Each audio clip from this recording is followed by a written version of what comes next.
आगामी लोकसभा चुनाव करीब आ गया है। बीजेपी जल्द ही अपने उम्मीदवारों के नाम फाइनल करने जा रही है। पहली सूची का हर किसी को इंतजार है। वहीं बीजेपी आलाकमान के बीच बैठकों का दौर चलता रहा। अलग अलग राज्यों से आए नेताओं के साथ बातचीत की गई और एक एक सीट पर चर्चा हुई।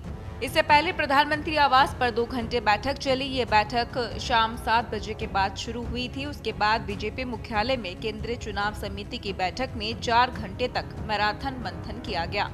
बीजेपी हेडक्वार्टर में रात 11 बजे से तड़के 3 बजे तक सीटों पर चर्चा होती रही।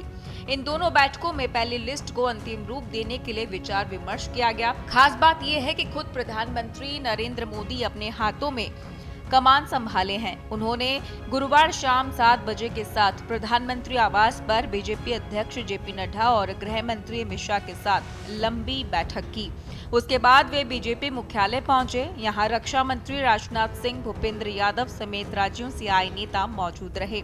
फिलहाल सभी की निगाहें इस बात पर हैं कि क्या पार्टी इस चुनाव में कुछ पुराने नेताओं के टिकट काटती है या अपने उम्मीदवारों के चयन में कुछ नए प्रयोग करती है। इस बार नए चेहरों को मौका दिए जाने की चर्चा है।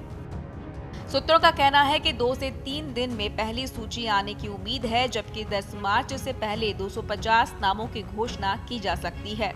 बीजेपी का नेतृत्व का प्लान है कि जल्द कैंडिडेट घोषित किए जाएं ताकि वे ज्यादा से ज्यादा लोगों के बीच पहुंचकर जनसंपर्क कर सके।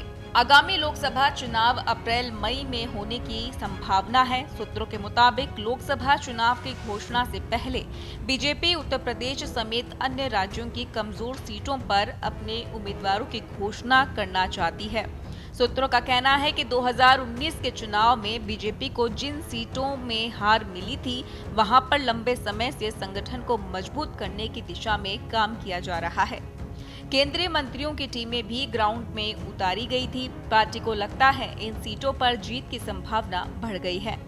यही वजह है कि इस चुनाव में जीत हासिल करने के लिए पार्टी ने पूरा जोर लगा दिया है। यूपी की सभी 80 सीटों पर चर्चा के लिए मुख्यमंत्री योगी आदित्यनाथ, प्रदेश अध्यक्ष भूपेंद्र चौधरी, दोनों डिप्टी सीएम केशव प्रसाद मौर्य और बैठक पाठक की मौजूदगी रही। सूत्रों का कहना है कि बीजेपी चुनाव समिति की बैठक में पश्चिमी यूपी की सीटों और गुणा गणित पर भी फोकस रहा। यहां की सभी सीटों पर चर्चा हुई। पिछले हफ्ते केंद्रीय गृह मंत्री अमित शाह, पार्टी अध्यक्ष जेपी नड्डा और यूपी के सीएम योगी आदित्यनाथ समेत शीर्ष बीजेपी नेताओं ने कमजोर सीटों पर चर्चा करने के लिए एक बैठक की थी। बीजेपी का मानना है कि इन चिन्हित सीटों पर कड़ी चुनावी चुनौती का सामना करना पड़ सकता है। सूत्रों के मुताबिक इस बैठक में असम में सीट शेयरिंग के फॉर्मूले पर भी बात हुई है। असम में कुल 14 सीटें हैं। बीजेपी आम चुनाव में 3 सीटें सहयोगियों को देगी, 2 सीटें असम गण परिषद और 1 सीट APPL को मिलेगी। बाकी 11 सीटों पर बीजेपी के उम्मीदवार चुनाव लड़ेंगे।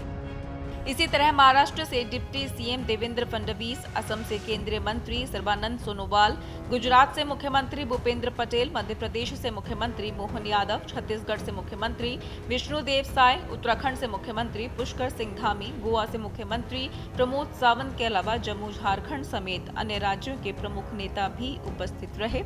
कश्मीर को लेकर अगली बैठक में चर्चा होगी।